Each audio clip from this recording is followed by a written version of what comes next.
Terima kasih saudara pembawa acara. Bismillahirrahmanirrahim. Assalamualaikum warahmatullahi wabarakatuh. Alhamdulillahirabbil alamin. Assalatu wassalamu ala asyrafil anbiya'i wal mursalin sayyidina Muhammadin wa ala alihi wa sahbihi ajmain. Amma ba'du. Selamat siang, salam sejahtera untuk kita semua. Yang saya hormati para pembicara, ada Profesor Dr. Samsur Rijal, ada Profesor Dr. Kusnandi Rusmil, ada Dr. Ede Surya Darmawan, ada Honesti Bashir, Direktur Utama Bio Farma, dan juga kader terbaik Komisi 9 dari fraksi PKS, Ibu Dr. Hajah Neti Prasetyani. Saya di sini bukan pembicara, apalagi pembicara tambahan, tetapi sebagai tuan rumah karena ini acara webinar dilaksanakan dan diselenggarakan oleh fraksi PKS. Sudah hampir 6 tahun fraksi PKS selalu membuat acara sebelum ada COVID itu adalah acara diskusi publik dengan tema-tema yang beragam, ada tema keumatan, ada tema kerakyatan, ada tema kebangsaan. Ini yang terus didiskusikan oleh fraksi PKS.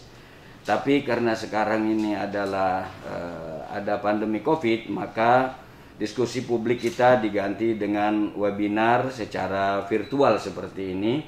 Terima kasih kepada Ibu Neti yang memang menangani acara webinar hari ini terkait tentang COVID, karena ini memang adanya di Poksi 9 dan memang setiap kita bikin diskusi publik atau webinar ini, kita tampilkan kader terbaik dari fraksi PKS untuk jadi pembicara.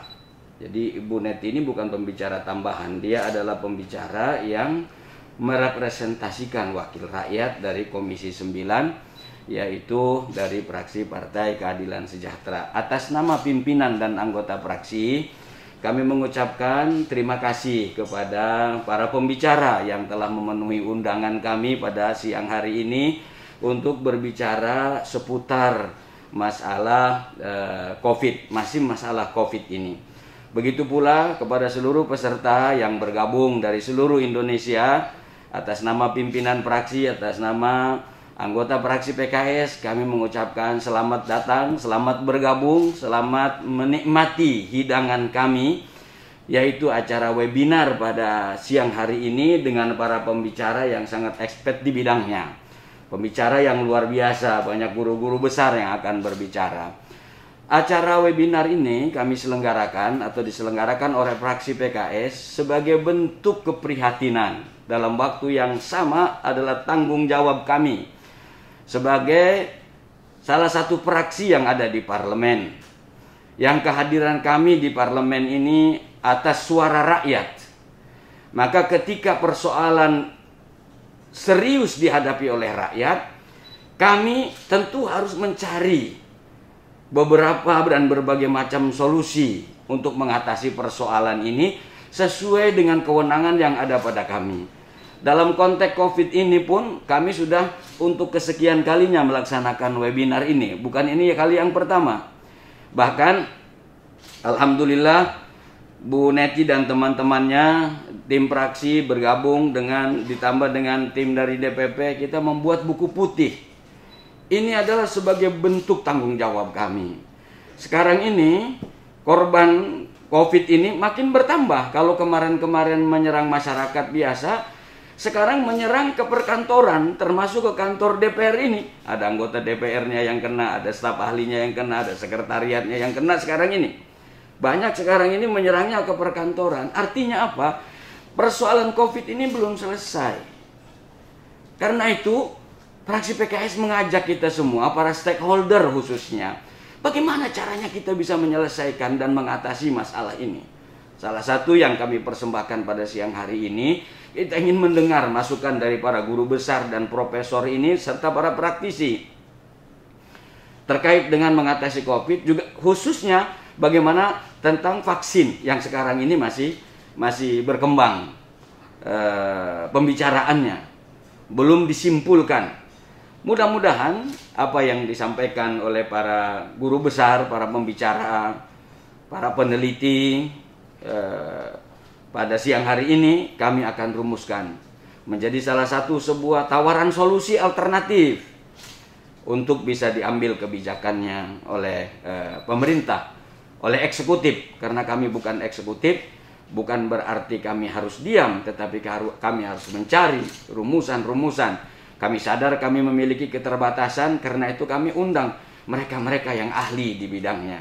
Sekali lagi atas nama pimpinan dan anggota fraksi PKS, kami mengucapkan terima kasih yang sebesar-besarnya kepada para pembicara, para profesor, para guru besar yang telah memenuhi undangan kami pada siang hari ini. Yang kedua yang ingin kami sampaikan, pemerintah itu harus betul-betul dirasakan kehadirannya di tengah-tengah masyarakat dalam mengatasi masalah COVID ini. Kami di fraksi PKS meminta kepada pemerintah nyawa rakyat ini nomor satu sebelum yang lainnya. Kami bukan menganggap urusan ekonomi tidak penting. Tapi ekonomi tidak akan bangkit kalau rakyatnya semua sakit. Maka kami selalu mengatakan rakyat harus nomor satu. Keselamatan rakyat harus nomor satu. Kesehatan rakyat harus nomor satu. Karena kalau rakyat itu sehat, kalaupun nggak kerja jadi PNS atau yang lainnya, dia bisa berkreativitas mencari ekonomi, kebutuhan ekonomi keluarga dan dirinya sendiri. Nah, oleh karena itu pemerintah tetap harus berpikir tentang mengatasi krisis ekonominya. Tetapi dalam waktu yang lebih dipentingkan adalah nyawa rakyat. Itu adalah nomor satu. Kemudian yang ketiga, tentu kami sebagai fraksi mengapresiasi ketika pemerintah melakukan dan menjaring hubungan-hubungan dengan negara-negara lain sebagai sebuah perbandingan untuk mengatasi masalah COVID ini. Mulai dari obatnya, sampai dengan vaksinnya, sampai dengan cara bagaimana mengatasi secara teknisnya. Kita hargai semangat pemerintah dalam masalah itu. Tetapi kita tidak ingin pemerintah melihat persoalan COVID, persoalan vaksin ini seperti pemerintah berbisnis dengan rakyat atas nama COVID. Ini tidak boleh terjadi, karena kalau itu fokusnya, rakyat tidak akan bisa terselamatkan. Jangan ada niatan berbisnis dengan rakyat dalam masalah COVID ini. Rakyat harus dilindungi. Jangan orang yang kena COVID dianggap pasar potensial untuk vaksin dan seterusnya. Makanya yang keempat terkait dengan vaksin itu, kami dari fraksi PKS berharap pemerintah memberdayakan putra-putri Indonesia yang memiliki keahlian dan kemampuan dalam bidang penelitian. Negara kita ini negara kaya, negara lain banyak yang mengambil bahan obat dari Indonesia. Putra-putri Indonesia yang pinter juga banyak. Kampus-kampus, peneliti-peneliti. Maka kami berharap sebelum pemerintah menggantungkan nasibnya tentang vaksin itu kepada negara lain, berdayakan lebih dulu putra-putri Indonesia. Itu yang kami maksud dengan kedaulatan. Itu yang kami maksud jangan berbisnis dengan rakyat dalam masalah COVID ini. Kita punya BUMN. Di sini ada Bio Farma ya, yang diundang ya, direkturnya ya, direktur utamanya. Kita berdayakan BUMN kita, tetapi kita berdayakan putra-putri Indonesia. Tidak kalah pinternya putra-putri Indonesia. Profesor-profesor, doktor-doktor, peneliti-peneliti semua. Kita berdayakan. Supaya kita ini berdaulat. Supaya kita ini tercermin bahwa kita memang serius mengatasi persoalan ini. Yang kelima, fraksi PKS akan terus mengawal setiap rupiah yang mengalir dari APBN untuk sebesar-besarnya kepentingan rakyat. Jangan di tengah COVID ini ada kepentingan-kepentingan lain yang terselip. Ada kepentingan-kepentingan kelompok. Ada kepentingan-kepentingan tim ses atau apapun namanya. Mari kita fokus atasi, selamatkan, lindungi rakyat Indonesia dengan anggaran yang ada. Anggaran yang telah disiapkan harus tepat sasaran, harus fokus. Jangan banyak domplengan, jangan banyak yang bonceng, agar betul-betul negara kita dianggap serius mengatasi persoalan COVID, dianggap serius dan jujur melindungi rakyatnya sendiri. Selamat menjalankan webinar pada siang hari ini. Mudah-mudahan Allah memberkahi.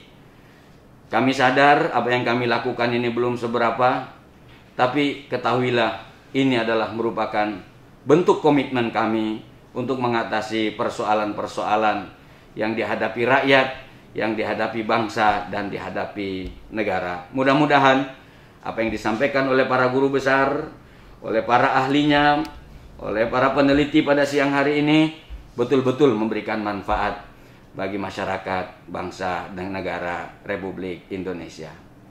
Terima kasih. Fraksi PKS selalu bersama umat, selalu bersama rakyat, dan selalu mengokohkan nilai-nilai nasionalisme Indonesia. Wallahul muwaffiq ila aqwamit thoriq. Wassalamualaikum warahmatullahi wabarakatuh.